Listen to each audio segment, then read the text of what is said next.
जान जियस न लागे, हर पल दिलवा हमार रोवे लागे।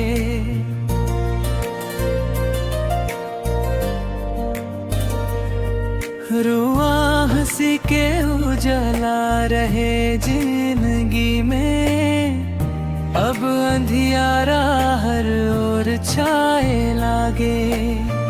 रुआ साथे बितावल हर एक पल,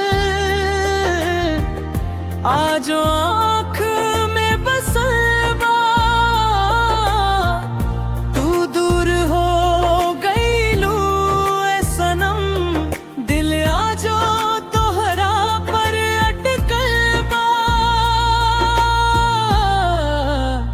तोहरे बिना जिस न लागे हो, दिलवा टूट के बिखर जाए हो। रोआ बिना ये दुनिया सुनना लागे, हर खुशी अब जे होर बन में जाए हो।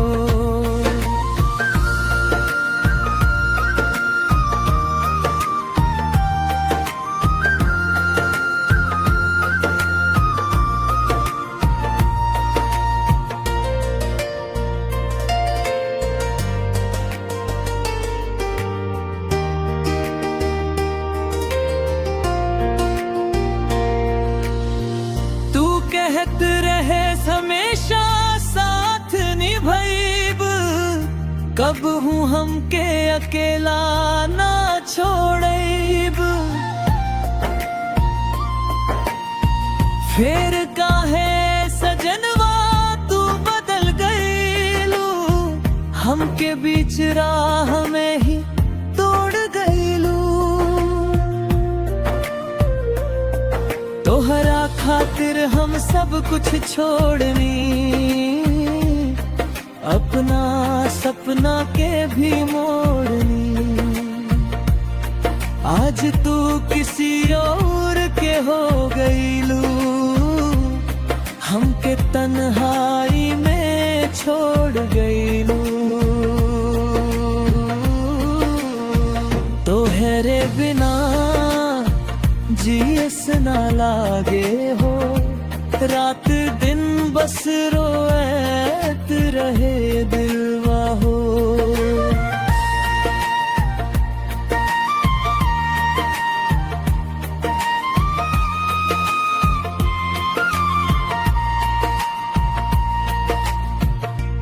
तोहरे याद में भींजे तकिया हमार, आँख से ना रुके लोर वाहों का।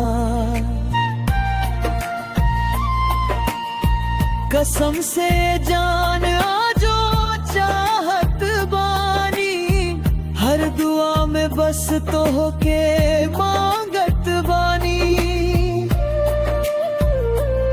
अगर कहीं से सुनताड़ो आवाज हमार, लौट आस हम आजो इंतजार करत बानी।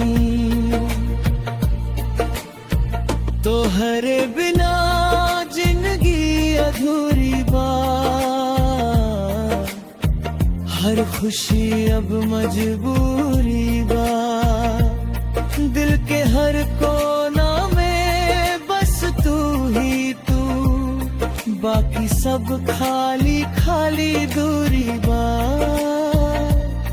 लोग पूछे का हाल बा हमार, हम हंस के छुपा दे तानी दर्द अपार।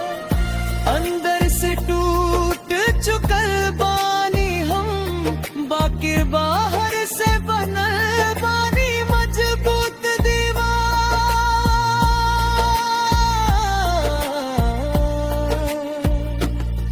तोहरे याद में हर रात जागी जानी, चुपके लोर बहाई जानी। तू खुश रहस चाहे जहाँ भी रहस, हम तस तोहरे बिना मर जाई जानी। तोहरे बिना जीस न लागे हो, अब त सांस भी भारी लागे हो।